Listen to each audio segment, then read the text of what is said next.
Hello. There are two types of general meetings that companies have.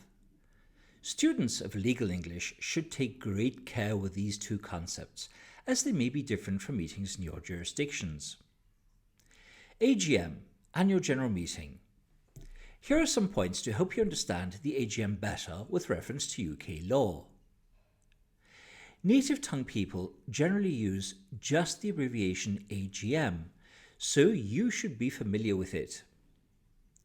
Private companies are not required by law to hold an AGM, and may do so if they wish, or if their articles of association require them to do so, or if 1/10 of the shareholders ask for an AGM to be called.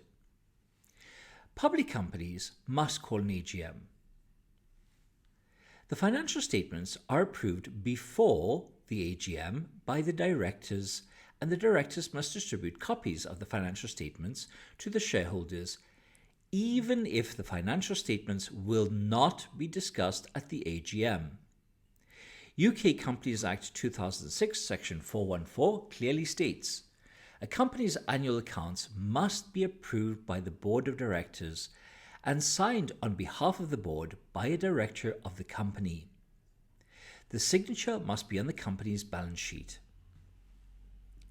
Companies Act 2006 provides the rules on the members' power to require circulation of statements. The quorum, the chairman, voting procedures, corporate representatives, proxy, adjournment, and electronic communications, but says nothing about the business to be transacted at the AGM.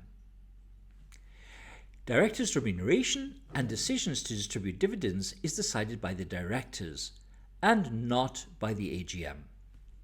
A typical AGM would have the following agenda: welcome and apologies, minutes of previous AGM, President's report, CEO's report if applicable, presentation of financial reports, constitution amendments, if any, elections, appointment of the auditor for the next financial year. EGM, Extraordinary General Meeting. Native tongue people generally use just the abbreviation EGM, so you should be very familiar with it. Any other meeting that is called for the shareholders other than the AGM is called an EGM. The rules for EGMs and AGMs are the same. EGMs are called to deal with urgent matters that cannot wait for the next AGM. They may be called to deal with the removal of an executive, or an urgent legal matter, or any matter that can't wait until the next shareholders meeting.